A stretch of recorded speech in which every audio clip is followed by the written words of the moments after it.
Bonjour à tous, nous sommes les séparatistes. Moi c'est JB. Et moi c'est Ben. Nous allons parler d'une série qui fera date, je pense. Hein? Est-ce qu'on l'a pas déjà tous oublié? Mais je pense que c'est ça un peu l'ironie de cette émission, c'est que pourquoi faire une émission? Enfin, c'est un peu toujours cette éternelle question. Enfin, je pense en particulier sur Skeleton Crew quand même, où moi la première chose qui m'a vraiment étonné, c'est que j'ai l'impression qu'on en a plus parlé à la diffusion des premiers épisodes qu'à la diffusion totale de la série il y a quelques semaines, quoi. Ouais. Donc c'est quand même très étonnant. Le non-événement, là, je crois qu'on va peut-être encore plus loin que le livre de Boba Fett, quoi. C'est surtout ça qui m'inquiète, mais ça, on pourrait y revenir, évidemment. Est-ce que cette série est un événement? J'ai peur que non. Mais est-ce qu'elle existe? Je dirais que c'est une dinguerie. Oui, c'est ça. Est-ce qu'elle existe médiatiquement? Alors, je ne sais pas si vraiment dépendant de sa qualité propre ou de sa forme nostalgique, on va pouvoir l'aborder. Mais comment dire c'est vrai qu'à la première annonce, on sentait qu'ils avaient une idée très claire. Tu te rappelles de la première annonce? L'idée c'était, voilà, le pitch c'est on va mettre Jude Law dans une espèce d'aventure de l'espace avec des gamins, quoi. T'es là, tu te dis ok, d'accord. Quelle forme ça va prendre dans l'univers? Et je trouve que c'est effectivement peut-être la série qui est pas forcément la plus médiocre de toutes, hein, mais Ouais. qui va condenser tous les problèmes qu'il y a aujourd'hui dans l'exploitation de Disney sur Disney+, quoi, à mon sens. Je crois que c'était quoi en effet le pitch de base? C'était à l'annonce de Kevin Kennedy, je sais plus, en 2018 ou en 2019, je sais plus, avec genre une dizaine de séries et genre en mode parmi ces séries il y a Skeleton Crew, on a juste le titre et on avait un pitch, c'était 4 enfants se perdent dans la galaxie et t'es en mode mais what? Je veux dire, on avait 1000 trucs à proposer et on nous propose un truc qui sort de nulle part avec un titre qui est tout à fait intéressant aussi. Skeleton Crew, tu dis mais c'est quoi le bordel? Puis on a eu la première bande-annonce il y a quelques mois de là maintenant. Et t'en as pensé quoi toi? Tu l'avais vu à l'époque? Moi je me rappelle. Comment dire, à moitié. j'étais peut-être dans une phase où je me disais d'emblée que... d'embline, j'ai envie de dire. Oh putain, Oh, elle est forte celle-ci.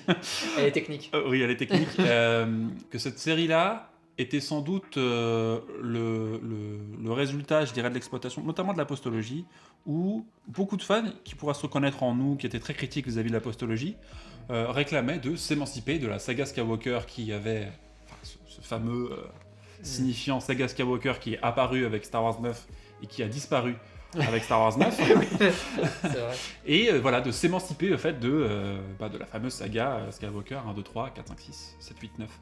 Et en fait, on se rend compte que au fait, cette série-là, au fait, je pense que dans le fond, et je pense qu'on pourra le vérifier à la suite, notamment au cinéma, dans la façon dont ils vont exploiter l'univers, que ça va être une série qui va être complètement congruente et encastrée dans leur univers partagé. Du Mandoverse là. Ouais, voilà. Ça m'étonnera pas du tout.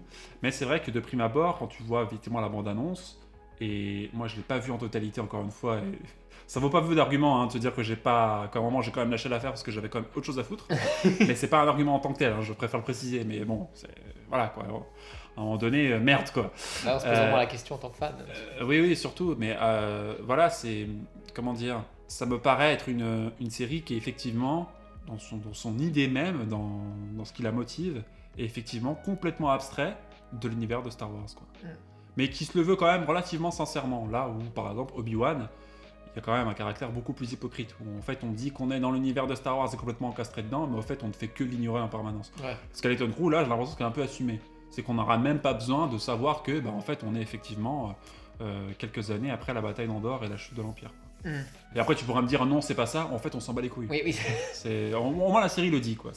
Bah justement dans le pitch que je disais tout à l'heure, 4 enfants perdus dans la galaxie, c'est un truc, en fait on n'a aucun rapport historique et de contexte non plus. C'est qu'en fait on s'en branle pour être un peu vulgaire, et ce qui m'étonnait c'était que dans la bande-annonce justement qu'on avait vu aussi, j'avais vu beaucoup de réactions, 2-3 réactions de gens qui mataient la bande-annonce et tout, et qui disaient en fait qu'ils s'en fichaient un peu de où est-ce que ça se situait d'un point de vue historique, et savoir mais dans quelle période est-ce qu'on est. Et c'est la première question que tu te poses en tant que fan quand on te propose une série ou quoi que ce soit, c'est ça se passe quand. Et ça c'est pas un délire de petit fan en mode oh je veux savoir quand est-ce que ça se passe, c'est que de base Star Wars c'est un univers plutôt historique. Le but d'un produit Star Wars en particulier, c'est qu'il s'ancre dans un contexte et après il peut se déployer dans cet univers. Et ce qui était dingue avec Skeleton Crew, c'est qu'en fait le contexte on s'en fout. Et en effet il y a peut-être 2-3 indices dans la série que j'ai noté, à savoir, oui, on nous parle de Nouvelle République, il y a des X-Wing, voilà, c'est super. Il y a des trucs, il y a des petits signifiants de Star Wars, mais c'est une série qui est complètement abstraite de l'univers et qui montre qu'en fait, c'est pas une série Star Wars. Et on serait presque surpris à ce que ce soit vraiment affiché sur la tête des faiseurs. Enfin, vraiment, on a fait une série abstraite de Star Wars. Je dirais que le problème, il est en deux parties. C'est d'un côté strictement le lore. On veut abstraire effectivement cette histoire de la saga Skywalker, et c'est des choses qui ont été faites par le passé, hein, notamment dans l'univers étendu, sauf que ça prenait une structure et une inspiration qui, en fait, visait à poursuivre ou à réitérer la mythologie de Star Wars, notamment, par exemple, je sais pas, l'Ancienne République, par exemple. Là, Skeleton Crew, c'est un autre problème, c'est qu'on va abstraire pour justement se propulser dans un univers qui n'a plus d'histoire. Oui. Et qu'est-ce que ça donne, un univers qui n'a plus d'histoire ? Ça donne surtout, et là c'est la poursuite de l'argumentaire, c'est que ça donne une série qui est une sorte de promotion d'un moment qui, effectivement, tout le monde l'a dit, et en plus on l'avait même capté avant qu'il y ait les bandes annonces et la série en tant que telle sur Disney+, hein, c'est une série nostalgique. Mais qui n'est pas tant nostalgique métafilmiquement sur Star Wars, mais l'objet nostalgique par essence, au fait. Où t'as toute la nostalgie qui est concentrée dedans. Et effectivement, en gros, les gens l'ont dit, et en plus ils l'ont vendu un petit peu comme ça va être le Stranger Things de Star Wars, quoi. Ouais. C'est un peu ça. Justement, dans ces réactions que j'ai vues pour la bande-annonce, ça m'a étonné pendant un moment déjà de moi-même reconnaître les références qu'il y avait dans la bande-annonce, et je crois les avoir notées. C'est en effet Spielberg, Amblin, à savoir E.T. que j'avais vu, mais les Goonies que j'ai pas vu, un peu de Stranger Things, en effet, qui est une espèce de réminiscence actuelle de l'esprit Amblin, années 80, nostalgique et tout, et un petit peu aussi de Guardians of the Galaxy, dans la bande-annonce avec des musiques pop, encore une fois des années 80 et tout, c'est très nostalgique. Après coup, effectivement, il y a ce côté aussi très univers piraterie, Hook, Peter Pan, t'as raison, oui. Putain, bien vu. Pirates des Caraïbes aussi, voilà, on est quand même très dans le modèle un peu attraction Disney. Jude Law, c'est un peu un Jack Sparrow. Voilà, c'est ça. Voilà, des inspirations qui sont effectivement très localisées sur cet aspect-là. Et pour moi, c'est pas un hasard, ça. C'est-à-dire que ce qui est très drôle, c'est que tous les fans de Star Wars, et nous y compris, hein, tous sans exception, hein, on dit, en fait, on n'est pas la cible au fait de cette série. Ouais, c'est vrai. Et on a dit, la cible, au fait, c'est, vu que ça met en scène des enfants, c'est pour les enfants. Pour les enfants contemporains, hein, les enfants Stranger Things, en fait. alors pas la génération Z, mais je sais plus où on en est au niveau des générations, là, Y ou je ne sais pas, enfin, génération... Ça repart sur A, je sais plus. Oui, les zoomers, je ne sais plus quoi. Où, en fait, on va leur présenter une promotion du moment 80, qui est effectivement, il ne faut surtout pas abstraire le moment historique des années 80, qui est la victoire du néolibéralisme, on peut le dire. Oui, Thatcher. Et on nous présente effectivement un univers dont je pouvais pressentir que ça allait pas être uniquement un rappel à cette couleur Amblin, cette couleur Hook, cette couleur Spielberg, Jurassic Park, Pirates des Caraïbes, tu vois, que effectivement ça allait être un univers complètement abstrait, où on a des personnages mais qui sont dans une espèce de... C'est des personnages uniquement moniques, on sait pas du tout où est-ce qu'ils sont encastrés, quoi. Ouais. Ils traversent l'univers, on sait pas et on s'en fout. Et le but, c'est que Skeleton Crew, c'est un peu on va chercher un trésor, quoi. Ouais. Tiens, ça c'est, je trouve, on peut bien localiser, ne serait-ce que la série, ne serait-ce que niveau idéologique, quoi. Ouais. Et en plus, c'est étonnant parce que, justement, on pourrait dire que la série, comme tu l'as dit, elle est très radicale et du coup, comment dire, elle est honnête dans ce qu'elle fait, au moins, dans sa radicalité, dans un monde abstrait et tout. C'est pour ça que ce qu'on reproche à la série, d'un point de vue presque en dehors en termes de production, c'est inscrit même dans l'univers, à savoir que la planète d'où viennent les enfants, la Hattin, je me rappelle bien de ce nom. Oui, on le répète 600 fois par épisode. Oui. C'est que, en fait, oui, c'est une planète qui est à l'intérieur d'une nébuleuse, tu vois, c'est une planète dans l'univers Star Wars, mais qui a une espèce de cocon de protection, et qui en fait n'est même pas ancrée dans l'univers de Star Wars, et qui est en elle-même complètement contradictoire. C'est-à-dire qu'on essaie de nous pondre une espèce de critique très frontale d'une espèce de société un peu de contrôle avec des droïdes. Des droïdes caméra d'ailleurs. Voilà, les droïdes caméra, voilà. On essaie de nous pondre cette espèce de critique qui vient d'une espèce de vieille SF des années 70, un peu bizarre, tu vois. Et en même temps, sur cette planète, il y a ce truc du trésor et du vaisseau caché sous la Terre, où on voit où ce vaisseau là, c'est une espèce de sapin de Noël, tu vois, avec des c'est pas bien cousu, quoi. C'est-à-dire qu'en fait on a beau avoir un concept très bien présenté, on va nous montrer cette espèce d'équipage abstrait, machin, et ben en fait on nous montre une planète où on se dit mais c'est juste l'Amérique des années 70. Oui, quoi. oui, c'est incroyable. Mais justement, j'avais fait presque une liste des trucs qui sont aberrants d'un point de vue artistique, parce que ce qu'il fallait dire déjà, c'est que la direction artistique de Skeleton Crew est ultra, j'allais dire, réaliste. En effet, là, tu ramènes à une imagerie qui, en effet, date des films Amblin, avec vraiment ce côté lotissement, banlieue américaine, californienne, des années 80. Et genre, c'est une série dans laquelle on pourrait voir des tondeuses.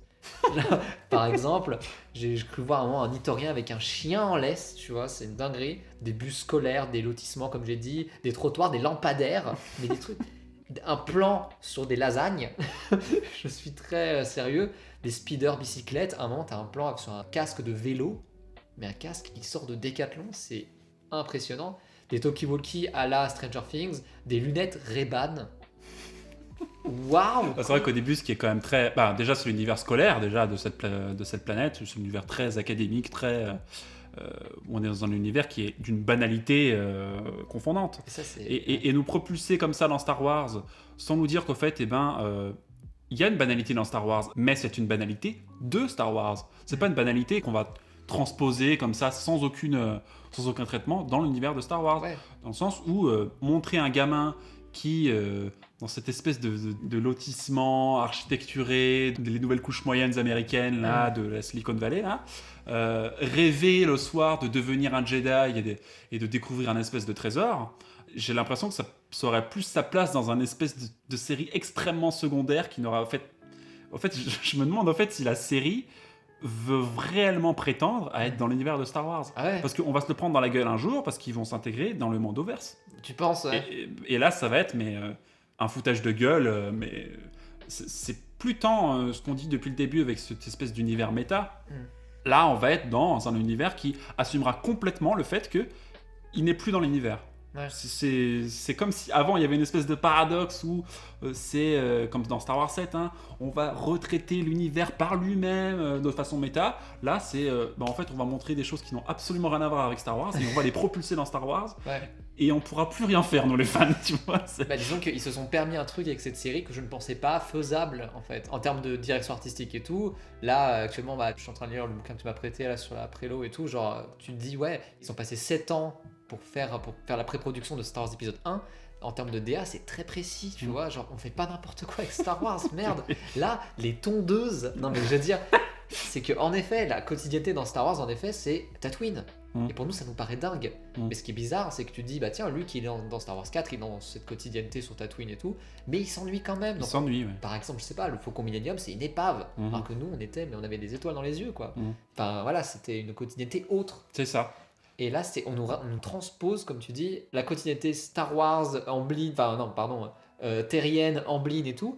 Dans Star Wars, c'est un petit peu comme si tu réalisais le fantasme des fans, peut-être des fans un peu chelous, qui disaient, est-ce que la Terre, elle est dans l'univers de Star Wars? Oui, totalement. Quoi. Et là, quand tu vois Skeleton Crew, tu te dis, effectivement, on rentre dans cette espèce de rapport strictement fantastique à l'univers. Et plus science-fictionnel. Ouais. Qui est parce que tout le monde aujourd'hui se plaît à rappeler, oui, Star Wars, c'est pas de la science-fiction. Oui. Si, un peu quand même. Ouais. Je veux dire, il y a quand même, ça reste quand même un objet quand même particulièrement original, Star Wars, je veux bien. Mais vouloir rappeler que c'est pas de la science-fiction, mais que ça pourrait être une sorte de récit fantastique où, effectivement, c'était dans une galaxie lointaine, très lointaine, et qu'en fait, nous, on pourrait accéder, comme dans un récit fantastique un peu à la Harry Potter, en quelque sorte, on pourrait accéder à ce monde merveilleux dans l'univers lui-même. Tu vois, en fait, tu te dis, quand tu rentres dans cet univers-là, t'enlèves les droïdes, c'est juste la planète Terre, en fait. Mais ça, c'est une vraie question, parce que beaucoup de fans diraient que on est face à du Star Wars sauce Amblin. Moi, je dirais que c'est l'inverse, c'est du Amblin sauce Star Wars. Oui, ça serait c'est que possible. Les éléments Star Wars, déjà, sont très, très peu... ils sont sursignifiés, mais ils sont aussi relativement rares, en fait. T'as l'impression, mais qu'est-ce que cette série fout dans cet univers Star Wars? Faites votre propre univers, parce qu'en vérité, l'histoire, pour avoir revu la série, elle tient à peu près dans les grandes lignes. J'ai pas l'impression qu'on se fout trop de ma gueule, contrairement à The Acolyte, par exemple, tu vois. Mais le fait que la série se prétende Star Wars est très paradoxal. Tu te dis, mais pourquoi est-ce que ça s'ancre dans cet univers-là? Et quels sont les marqueurs qui me donnent l'impression que c'est dans Star Wars? Le fait que, par exemple, on dise qu'il n'y a pas de contexte, par exemple, c'est que dans la série elle-même, le contexte n'est pas un enjeu. Il fallait le deviner que c'était la Nouvelle République, tu vois. C'était pas... parce que les personnages ne sont pas créés comme des personnages qui sont dans un univers. En effet, c'est un nouveau bac à sable. Et pour revenir sur ce que tu disais, ouais, en effet, tu as le personnage de Wim, le personnage principal, le gamin. En effet, il a une espèce de tablette, j'ai remarqué, où il regarde des espèces de PowerPoint de Star Wars. On est à 2 doigts qu'il ait le coffret Blu-ray chez lui de la saga, en fait. Et ça, c'est un truc qu'on voit depuis Star Wars 7. C'est, en effet, cette impression que les personnages sont fans. Et là, on est face à l'illustration littérale de, oui, là, actuellement, ce sont des fans. Il y a des enfants qui jouent Star Wars, avec des sabres laser. Il y a un sabre laser par exemple qu'on voit à partir de l'épisode, je sais plus, 5, 6, je m'en fous un peu. C'est qu'on est face du coup à des signifiants un peu creux en fait. Enfin, qu'est-ce que c'est Star Wars pour les créateurs qui ont fait cette série? Visiblement, c'est des vaisseaux spatiaux, c'est du fun. Et ils te mettent 2-3 sabres laser pour. Je trouve ça assez ironique qu'au bout d'un moment, c'est un univers qui se veut complètement abstrait de Star Wars et on veut en quelque sorte gérer une attente ou une frustration chez le spectateur et aussi chez les personnages pour créer une sorte de phénomène d'identification.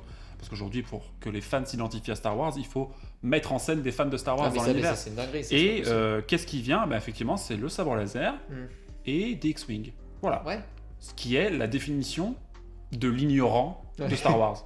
Star Wars, c'est quoi? C'est des sabres laser et des X-Wing. Oui, c'est ça. Et on les présente comme des espèces de fans prophètes propulsés dans l'univers de Star Wars et qui pourraient le découvrir par eux-mêmes. Est-ce qu'on serait pas en train de se foutre de notre gueule? Oui, peut-être. C'est pour ça qu'en fait, c'est bizarre cette série. En même temps, elle a ce côté nostalgique qu'on a depuis 2015. Maintenant, ça va faire 10 ans qu'on a ce côté nostalgique dans Star Wars. Et en même temps, il y a ce côté aussi, The Mandalorian, avec ce côté pulp, avec un épisode, une planète, bref, machin. Mais en même temps, il y a un côté, tu l'as pas vu toujours, mais Star Wars Vision. Je sais pas si tu vois, encore une fois, c'est une espèce de série d'animation. Voilà, t'as Lucasfilm qui a donné l'opportunité à des studios japonais de faire des films Star Wars. Rien n'est canonisable, c'est uniquement des fan-films stylistiques, mais qui du coup sont obligés de s'ancrer non pas dans un contexte, mais dans une esthétique Star Warsienne. Donc au lieu de voir des samouraïs, tu vois des samouraïs avec des sabres laser. Il y avait un véritable focus dans la saison 1 sur le sabre laser et sur les vaisseaux, et tu te dis mais qu'est-ce que c'est Star Wars pour eux en fait? Ces projets n'ont rien à faire dans cet univers. Ils se forcent à l'être. C'est ça. Et la question, tu vois, tu disais non canonisable. C'est un peu toute notre critique sur de nombreuses séries Star Wars. Est-ce qu'elles sont canonisables? Est-ce qu'elles peuvent s'inscrire dans, parce que j'aime pas trop ce mot, un lore, on va dire. En gros, la question que nous qu'on pose, c'est est-ce que ça s'inscrit dans le sens esthétique de Star Wars? C'est pas est-ce que ça s'inscrit dans la cohérence rationnelle de Star Wars, c'est pas ça. Est-ce que ça va s'inscrire dans le sens de l'univers de Star Wars, ce qu'il dit sur nous, bref, en quoi ça va nous parler, quoi. Est-ce qu'ils se disent on va exclure le canon, ou alors la question ne leur passe même pas par la tête? Ouais. Ça se trouve, ils sont même pas conscients qu'ils sont complètement à côté de la plaque, en fait. J'en sais rien. Moi, c'est la grosse question. Est-ce qu'ils savent qu'ils sont à côté de la plaque ou pas? Je pense que oui, parce que dans Skeleton Crew, j'ai remarqué qu'il y avait, pour se légitimer en tant qu'œuvre Star Wars, quand même, des références, mais pas au Star Wars qu'on estime, nous, être le vrai Star Wars, à savoir les épisodes de 1 à 6 au cinéma, l'histoire mythologique, bref, vous connaissez. Mais là, on est face à une éloge du Star Wars ridicule. Genre celui qui me vient même pas en tête quand on en parle, mais qui finalement fait un peu partie de l'histoire de Star Wars, mais c'est pas l'œuvre artistique de Star Wars. Bref, j'ai en tête le Star Wars Holiday Special. Oui, bah là on est un peu dans ce truc, on aurait bien aimé que le Holiday Special, dans ce qu'il aurait pu... Franchement, il y a des gens qui... La fameuse question de est-ce que le Holiday Special est canon ou pas, c'est une question à la con, tu vois. Mais je suis sûr qu'il y a certains fans au fond d'eux qui, dans cette espèce d'anorexie à vouloir tout bouffer dans Star Wars, se disent est-ce qu'il n'y a pas là dans le petit coin du Holiday Special des choses qu'on pourrait canoniser, qu'on pourrait prendre au sérieux? Est-ce que les chants des Wookiees, les chants de Leia, machin, est-ce que ça pourrait pas rentrer dedans?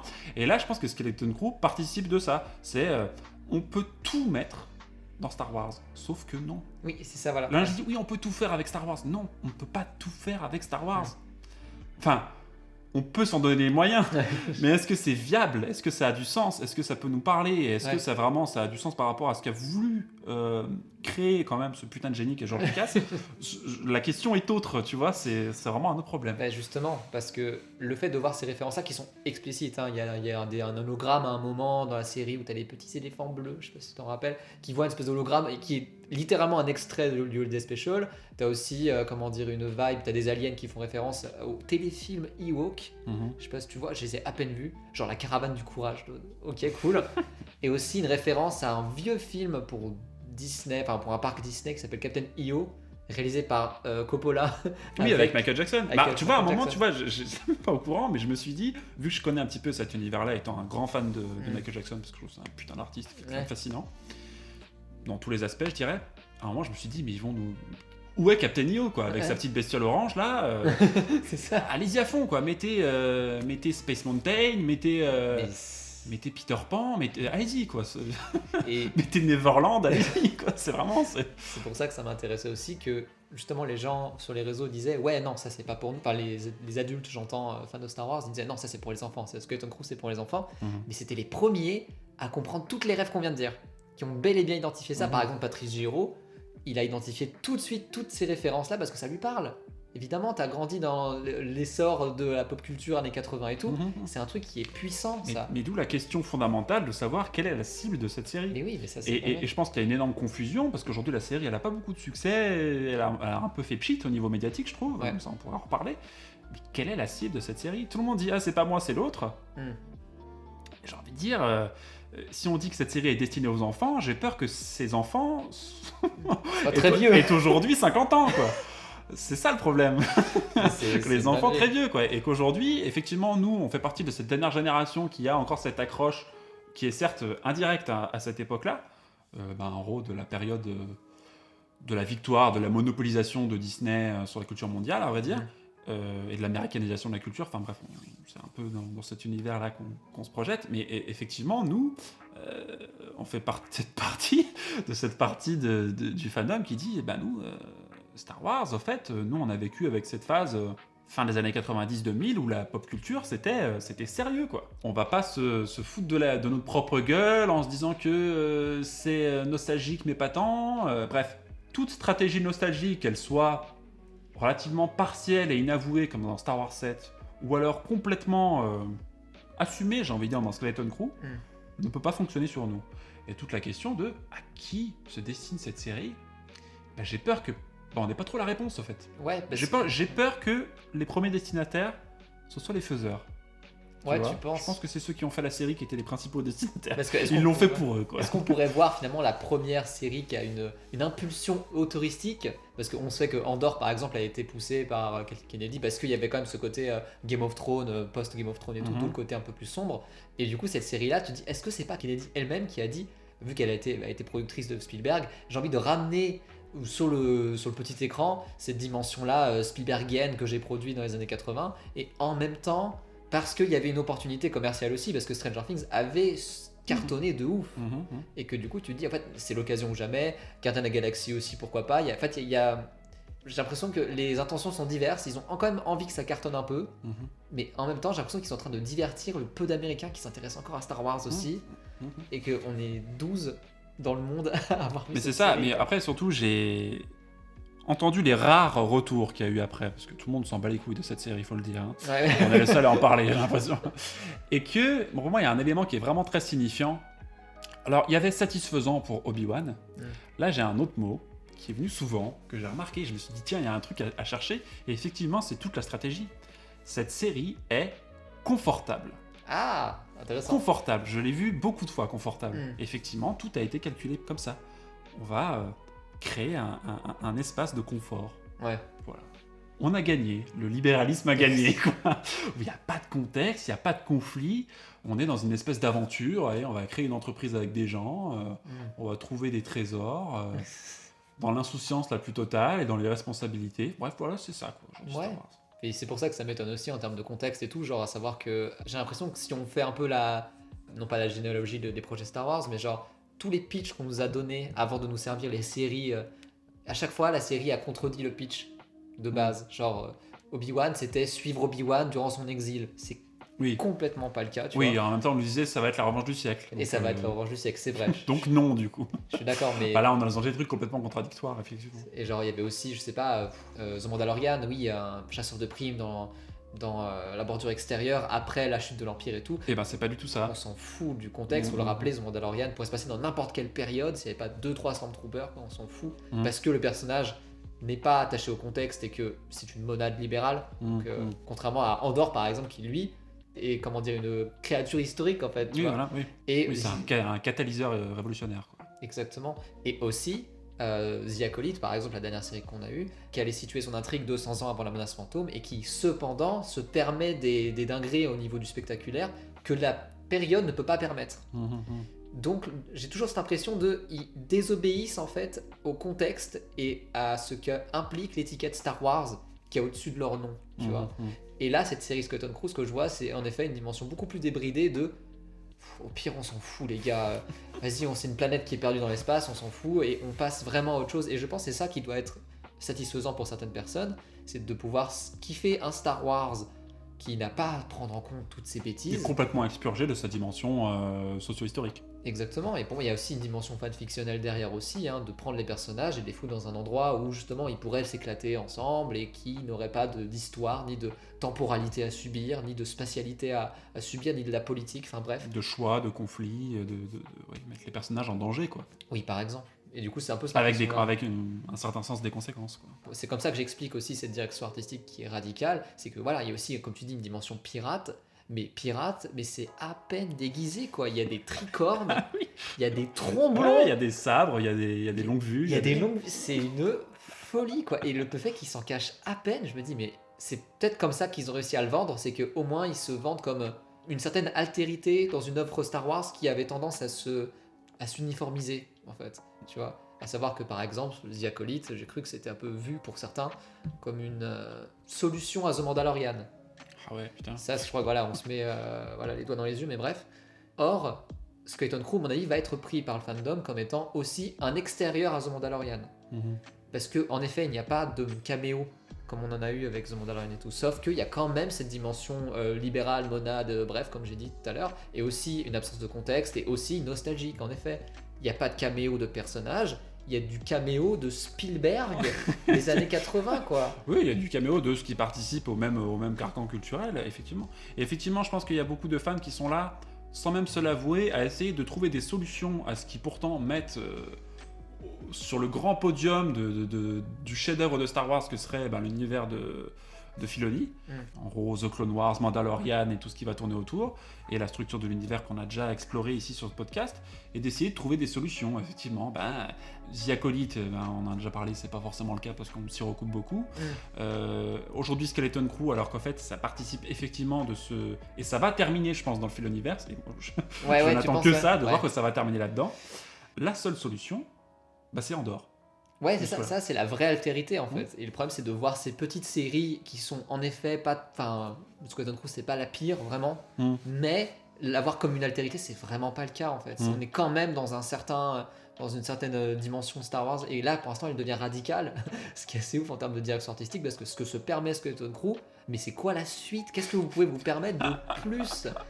Et je trouve qu'il y a plein d'erreurs de mauvais goût dans cette série, en particulier au niveau des vaisseaux, genre j'ai un vaisseau pirate que j'ai en tête là, il a rien à foutre dans Star Wars, c'est le vaisseau SF générique, mes couilles. Et ce qui était étonnant en effet, c'était qu'il y avait quand même des petits indicateurs de Star Wars. Dans le dernier épisode, t'as des X-Wing, t'as un Tantive 4, il y a des trucs que je reconnais, il y a des B-Wing, et je sais pas si tu te rappelles, il y a je crois dans l'épisode 5 une planète Spa. Oui, je me souviens très bien de celle-ci. C'est ahurissant de voir que du coup il y a des... Moi je suis content de voir les Moons dans ce spa. Tu vois, donc, quand je m'imaginais un peu la culture Moon, cette espèce de banquière véreux là. Écoute, je les ai vus. Ils sont canons maintenant. Tu les as vus, c'est une serviette autour de la tête. Mais je sentais vraiment cette série Skeleton Crew, c'est une série Disney machin, mais avec un skin Star Wars. Tu te dis, mais qu'est-ce que vous faites là, mes amis? Genre vraiment, il y a un hut dedans, mais il y a des trucs, tu dis, oh, mais c'est pas possible. Du coup, c'est pour ça aussi, il faut dire aussi qu'il y a un certain amateurisme formel, en particulier parce que, en autre indicateur qu'il s'agit là d'un produit entre guillemets Star Wars, il y a des transitions en volet. Et je sais pas si tu vois, tu te rappelles d'un plan où tu as les gens justement dans le spa, ils courent, machin, et le plan s'attarde sur un tuyau. Oui, sur le conduit. Sur un conduit. Je m'en souviens très bien, parce que c'est vrai que c'est un cut, ça tu te dis, mais oui.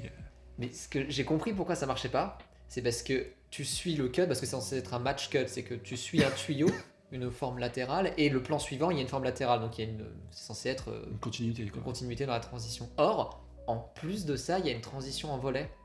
C'est pour ça que le cut il marchait pas. Parce que t'avais une transition sur la transition. T'avais du coup, alors il nous faut quand même les codes de Star Wars pour mériter le peu d'audience qu'on va avoir.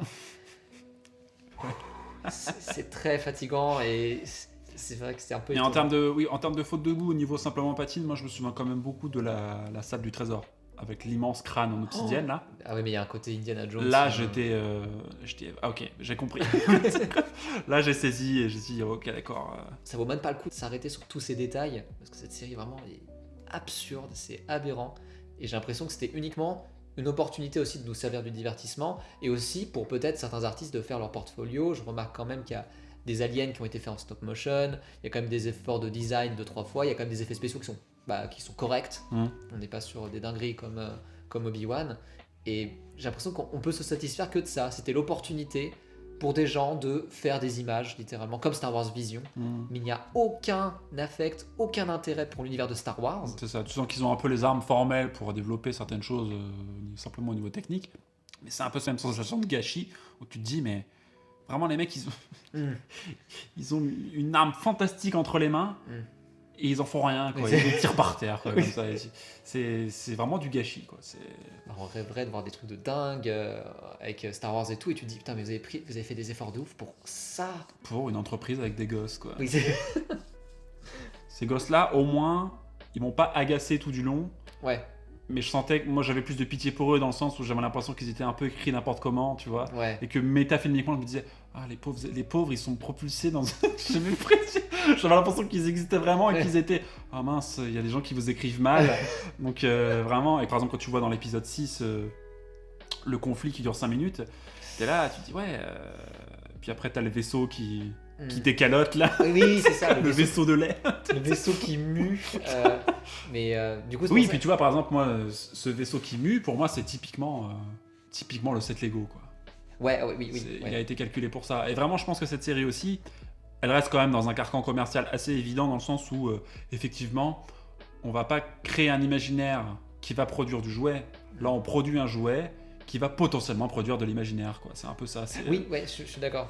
En effet, notre regard face à la série, c'est qu'on n'est pas dedans et qu'en fait, je vois uniquement l'aspect formel. Je dis oui, les enfants, bon, ça joue pas trop mal, ça va, mais je suis content que vous ayez eu ce rôle, et peut-être que vous serez plus dans l'industrie, mais ça va pas au-delà parce que cette série, en effet, tu peux remarquer que les références, et c'est un truc qui est important à noter, c'est que si vous êtes fan et que vous avez vu le trailer et tout, et que vous avez noté les références, il faut avoir conscience qu'elles ont été faites pour être reconnues. C'est comme ça qu'elles ont été vendues aussi. C'est qu'on peut pas simplement se prévaloir d'une érudition en tant que spectateur du 21e siècle en mode voilà. Ah là, Studio Amblin. Ah oui, c'est ça. Oui, bah c'est bon. Je veux dire, voilà. Mais je veux dire, s'il suffit de se mousser pour dire oui, regardez, on a capté les références. Est-ce qu'on pourrait pas un peu aller au-delà, quoi. Merde, quoi. Bah, et Star Wars dans l'affaire, on en pense quoi. C'est pour ça l'espèce de marques qui font des featuring, quoi. C'est comme je sais plus, c'était du Milka Oreo, quoi. T'es en mode oh enfin la collaboration de dingue. C'est que il y avait aussi ce côté-là sur Disney+, un petit dessin animé fait par Ghibli. Par le studio Ghibli avec bébé Yoda et tout. T'es en mode ah tiens, un featuring entre deux studios, c'est une dinguerie. Et là on est face à du Star Wars sauce Amblin, ou plutôt du Amblin sauce Star Wars.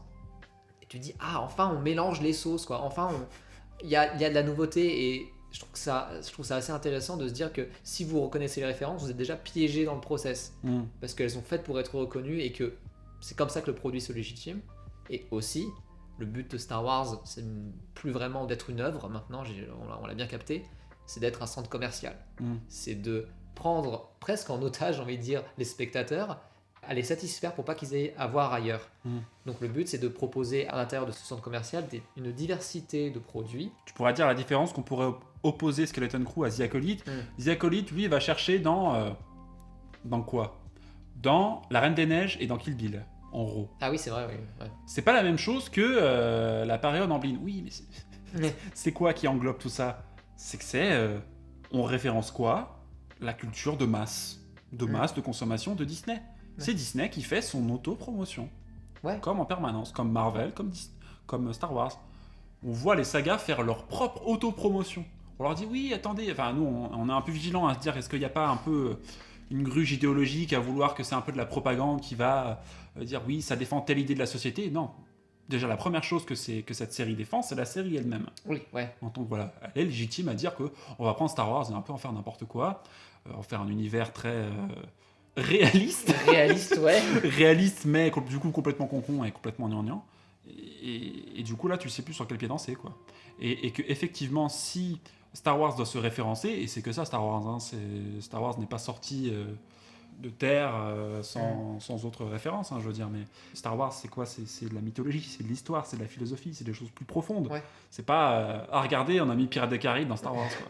Oui, mais justement le discours derrière et que j'ai vu défendu par beaucoup de fans, c'était que il disait avant tout qu'est-ce que Star Wars pour toi, cher spectateur, c'est de individualiser le problème, ce qui n'est pas neutre idéologiquement en effet, mais qui, comment dire, la réponse que je dirais c'est non mais qu'est-ce que Star Wars selon les créateurs même de la série, et surtout qu'est-ce que Star Wars pour nous, on vient de le dire, histoire, mythologie, tout ça c'est pas rien. Or, je trouve que pour légitimer ce centre commercial qui est devenu Star Wars, on en vient à applaudir très très fort le peu de nouveautés qu'il y a, le peu d'altérité, on nous en croit d'ailleurs que c'est de l'altérité alors qu'en effet ça reste nostalgique, Skeleton Crew et tout, seulement sur d'autres choses. Mais on peut pas simplement applaudir la nouveauté en se posant jamais la question de est-ce que ça rentre dans Star Wars ? Comment ça participe de Star Wars ? Ouais, mais personne n'a... Oui, c'est ça, voilà. Mais personne n'a de regard rétroactif en disant mais qu'est-ce que ça apporte surtout ? Et surtout, comment est-ce que ça peut s'ancrer en fait ? Or là, tout le monde est d'accord, même les gens qui ont adoré. Skeleton Crew, c'est comme Hat-In, c'est une petite bulle dans la galaxie où tu t'amuses. Très bien. Mais par contre, cette nouveauté-là, faut avoir conscience, c'est uniquement un argument commercial et que c'est pour ça qu'ils ont été aussi radicaux dans leur direction artistique, c'est que la seule manière c'est-à-dire qu'en fait c'est une forme d'altérité mais qui te renferme dans ce que je disais tout à l'heure, le confort. Ouais. Par exemple, je vais encore faire mon casse-couille et parler de KOTOR, les luttes des classes horizontalisées, les formes d'esclavagisme, la découverte d'autres sociétés, de voir comment elles fonctionnent, la sécurité sur Manaan, encore l'esclavagisme sur Kashyyyk, ce que c'est que par exemple la forge stellaire, qu'est-ce que ça symbolise. Alors je pense pas que ça demande de l'effort, hein. C'est pas, faut pas se faire mal, je veux dire, mais ça nous pousse au dehors en fait. Ouais. Ça nous pousse à la découverte. C'est pas confortable, mais c'est plaisant. Dans Skeleton Crew, on nous condamne à dire aux spectateurs regarde, Star Wars c'est ça, et en plus tu maîtrises toute la pelletée de références qu'on va y introduire. Ah oui, bravo, aujourd'hui on applaudit les gens parce qu'ils ont vu Indiana Jones et Pirates des Caraïbes. C'est très bien, mais est-ce qu'on n'aurait pas envie de chercher un petit peu d'authenticité un peu dans notre rapport à la culture ? C'est une espèce de... pas tant d'une promotion de Star Wars comme pouvait l'être par exemple le Réveil de la Force, mais une promotion de la culture de masse en tant que telle, quoi. Qui vraiment s'est développée à foison pendant les années 80, quoi. Ouais, c'est ça. Donc c'est un peu dommage de quand tu vois Skeleton Crew que tu ne vois pas ce côté mortifère. Moi j'y vois une espèce de déliquescence. Ça patine, ouais. Ça... Et j'ai l'impression d'y voir, j'ai vraiment l'impression d'être parmi les 12 en Europe à mater cette série et me dire que ça va attirer personne, ça va même pas attirer les gens vers Star Wars, c'est juste un truc qui est sorti pour nous. Enfin, en tout cas, si ça arrive à les attirer à Star Wars, ça va mal les attirer. Mais bien sûr. Parce que s'ils se disent, ah tiens, je découvre Star Wars parce que Skeleton Crew, et dit, bon, je vais commencer par l'origine et regarder Star Wars 4, là, on va vite être dépaysé, quoi. Ah, d'accord, c'est pas la même chose, alors. Ok, bah oui, c'est pas la même chose. Bah limite. Parce que Skeleton Crew a chié dans la colle, tout simplement. Parce qu'ils... voilà, Je pense qu'on pourrait même conclure en disant que, étrangement, en fait, cette série, elle prétend encore une fois être Star Wars, mais qu'en fait dans Star Wars en effet tu peux pas tout faire. Et ça c'est un truc que beaucoup de gens disent, c'est que ils ont beau dire que c'est fun. On a compris l'argument du fun, hein, il nous a foiré notre rapport critique avec Star Wars 7 en 2015. Arrêtons de dire simplement qu'on s'est pas ennuyé, c'est pas suffisant comme analyse. Je pense que c'est surtout voilà, après c'est l'éternel problème critique de l'ennui, si vous êtes ennuyé par quelque chose, c'est peut-être parce que vos yeux sont ennuyants, que votre regard sur quelque chose est produit de l'ennui aussi. Voilà, c'est aussi une dialectique entre le spectateur et par exemple. La chose qu'il faudrait, faut le rappeler souvent parce que bon. Mais c'est juste que par exemple, quand tu aimes Skeleton Crew, j'ai l'impression qu'on est surtout là dans la défense du buffet Star Wars. Oui. C'est tout ça qui m'ennuie et que l'on va simplement se satisfaire en effet de cette altérité que Skeleton Crew a apporté sur la table et tout. Mais sauf que il faudrait du coup, en effet, définir ce qu'est Star Wars pour nous, mais surtout, comment est-ce que le studio lui-même voit Star Wars, parce que visiblement, comme j'ai dit tout à l'heure, ils n'ont plus la prétention de nous raconter une œuvre, ils ont la prétention de nous présenter un buffet dans lequel on pourra picorer. Et ce qui est très paradoxal pour Skeleton Crew, parce que malgré tout, à la fin de la série, il y a quand même une espèce de... Il raccroche un peu les wagons avec le contexte, en disant « Ah tiens, enfin, Atine, et c'est révélé à la galaxie, donc peut-être qu'on va...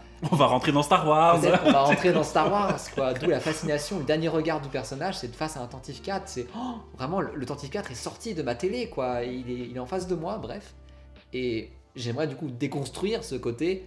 Star Wars, en effet, tout le monde était choc-barre en 77 parce que c'était un univers très grand, parce que tu pouvais imaginer plein de choses et que, en effet, le peu que tu voyais à l'écran, tu te disais, le hors-champ doit être magnifique ou doit être extrêmement vaste. Or, c'est pas parce qu'il est très vaste qu'on peut y faire n'importe quoi. C'est ça le truc en fait. Et là on est en mode oui, bon, il y a forcément un Star Wars ridicule qui existe, certes, mais si vous êtes là à canoniser le Disney Special, je suis désolé pour vous, mais c'est terrible. Mais on peut pas simplement satisfaire de oui, Star Wars c'est grand, Star Wars c'est vaste et tout. Non, Star Wars c'est une direction artistique très précise que justement il faut prendre très au sérieux. Et là, Skeleton Crew a juste pété tous les verrous uniquement pour se légitimer et pour nous faire passer un moment fun, mais c'est quoi les dégâts, quoi? Ouais, comment dire, ça invoque aussi aujourd'hui la stratégie des fans de Star Wars sur le futur de la saga, qui est la fameuse question qu'il faut sortir de la saga Skywalker, comme je le disais au début. Ça, je pourrais le retourner dans tous les sens. Si je te dis, partir de la saga Skywalker, c'est ne pas explorer la construction de la rébellion, le développement du complot des Sith, les conflits dans la bordure extérieure pendant la guerre des clones, la chute de l'Empire. Donc ça, on peut plus en parler de ça. Par contre, ce qu'il faut aller faire, c'est la Haute République, les Yuzhang Vong, toutes ces conneries, tu vois. T'es là, on s'en fout de la période. La question, c'est comment est-ce que tu la traites et simplement, aujourd'hui, avec Skeleton Crew, est-ce que tu vas simplement traiter la période? C'est ça le problème. Avant le comment, traite. Voilà, avant de quoi, c'est... Fait et comment tu vas te saisir de Star Wars. Effectivement, aujourd'hui, on se demande, il faut s'éloigner de la saga Skywalker. Mais Skeleton Crew, qu'est-ce qu'il fait? Il s'éloigne de la saga Skywalker. Bah oui. Et là, on n'a jamais été aussi éloigné de la saga Skywalker. Les gens sont pas contents, ils disent oui, il faudrait s'éloigner. Mais voilà, après les gens ils disent oui, The Old Republic, ils ont jamais joué au MMORPG. Oui, l'ancienne République, mais KOTOR, mais t'as déjà joué à KOTOR? Non, mais faudrait que j'y joue, mais joue-y, bordel. Et tu sauras ce que c'est que cette espèce de beaucoup de fans disent oui, l'ancienne République. En fait, ils parlent jamais de l'univers. Ils parlent jamais entre eux de oui, Bastila, Revan, machin, ou les autres sites qui sont arrivés après, avec la guerre des Sith juste avant la Haute République. On n'en parle pas. Mais peut-être dans ce cas-là, ça serait peut-être une façon un peu plus cynique de prendre en compte le contexte, parce que tu l'avais dit dans une émission précédente, que en effet, le contexte, le peu qu'on en voit dans ces séries récentes, Andor exclu bien sûr, c'est du fanservice. En effet, il y a toujours cette espèce de petite pique de oh mon dieu, Ahsoka, elle parle à Luke Skywalker et elle dit ah, tu me fais penser à ton père. Oh, contexte. Enfin, tu vois, un rapport de personnage ou c'était pas du contexte, mais bref, genre cette dimension-là, j'ai l'impression que c'est même un truc qui est inhérent à Star Wars, c'est que moi, quand tu me parles de Star Wars, le premier truc que je vais penser, c'est dans quelle période, qu'est-ce qui se passe. Et s'il faut le voir de manière plus cynique, c'est que. Mais déjà, quand tu te demandes dans quelle période ça va se passer, c'est que tu pars du principe qu'il va y avoir un rapport très sincère à la période. Bien sûr, c'est évident. Or, ce n'est plus le cas aujourd'hui. Parce que tu te dirais, voilà, si tu veux une bataille entre Sith et Jedi, tu ne peux pas la faire pendant la guerre galactique de base. Parce qu'il y a très peu de Jedi et très peu de Sith. Pourquoi? Parce que Ordre 66, c'est qu'il y a une continuité historique, justement, qui est finalement rigoureuse, et dans lequel tu peux pas te permettre ces dingueries-là. Et des dingueries qui se permettent constamment, en particulier avec Obi-Wan, avec The Acolyte, et bref. The Acolyte, c'est ça, c'est que je pense que la gruge, c'est ça, c'est qu'on a tous cru, nous pas du tout, hein. Oh là là, ils vont s'éloigner de la saga Skywalker. Oh là, on s'excite. Oh là là, ils vont nous faire un truc qui aura une autre couleur, une autre dimension, parce que on l'avait déjà vu avant. Je veux dire que des trucs qui avaient encore plus de force et de grandiose, c'était l'ancienne République. Là, ils font leur version de la Haute République, on s'éloigne de la saga Skywalker, et ça donne un truc qui est complètement incohérent avec le canon. Ouais. Comme par hasard. Et avec quoi? Avec la saga Skywalker. C'est quand même très, très ironique quand même. Bah ouais, ce qui est encore plus ironique, c'est de vouloir s'éloigner de la saga Skywalker et lui chier dessus. Oui. C'est quand même fou. c'est d'avoir surtout trouvé un espace dans l'esprit des fans dans lequel ils pourraient kiffer ce genre de spectacle aussi. C'est que je pense pas que les gens canonisent vraiment Skeleton Crew non plus. Parce que du coup, ils ont dit, bah tiens, voilà, là on peut se permettre ce genre de choses. Ils ont fait ça avec la Star Wars Vision, ils font ça avec les séries live action. Voilà, Star Wars c'est devenu ça, et maintenant, en effet, Star Wars c'est des vaisseaux spatiaux et des sabres laser. Quoi. Il faudrait que je pense qu'il y ait aussi une certaine vigilance. Qu'est-ce qu'on demande quand on dit il faut s'éloigner de la saga Skywalker? C'est quoi la base de la saga? C'est quoi la structure, le squelette, le cœur de la saga? C'est la saga Skywalker, c'est l'histoire de Luke et d'Anakin. Vouloir en permanence rappeler que il faut s'éloigner de la saga Skywalker, pour moi, il y a un petit, il y a un implicite qui dit il faut qu'on s'éloigne de Star Wars.